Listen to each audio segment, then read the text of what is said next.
గిరిజన ప్రాంతాలకి చీకట్లో ఉన్న వాళ్ళకి వెలుతురు వచ్చిందండి.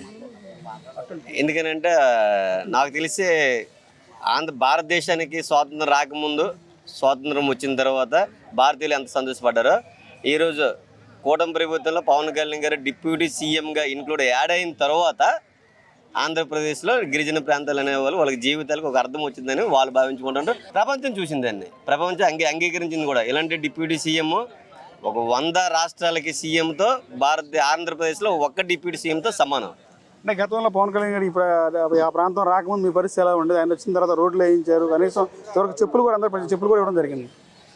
అదే కదా చెప్తున్నాం, పవన్ కళ్యాణ్ రాకముందు నాట్ ఓన్లీ గిరిజన ప్రాంతం అంటే గిరిజనకి అవుట్ ఆఫ్ సిటీలో, ఇది వైజాగ్, విజయవాడ, హైదరాబాద్ లాంటి ప్రాంతాల్లో కూడా మనకి ఫ్లడ్ లైట్లు వేస్తే వెలుతురు వస్తుంది.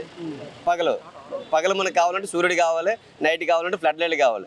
కానీ గిరిజన ప్రాంతాలకి అసలు ఏ లైట్లు లేవు, ఏ బ్రతుకులకి వాళ్ళకి అర్థాలు లేవు. అలాంటి అర్థం లేని బ్రతుకుకి అర్థాన్ని ఇచ్చిన ఒక నేత పవన్ కళ్యాణ్ గారు. ఎందుకు జనసేన లాంటి పార్టీని మనం కోరుకున్నామని అంటే, సేవ చేసే రాజకీయ నాయకులు కావాలి. రాజకీయం చేసే రాజకీయ నాయకులు మనకు అవసరం లేదు, సేవ చేసే రాజకీయ నాయకులు కావాలి.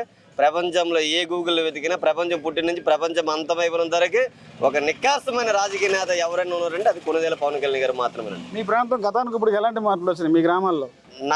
మా ఊరు బొడ్లపాడు అండి, పాలకొండ కాన్స్టిట్యున్సీ, పార్వతీపురం మండలం జిల్లా.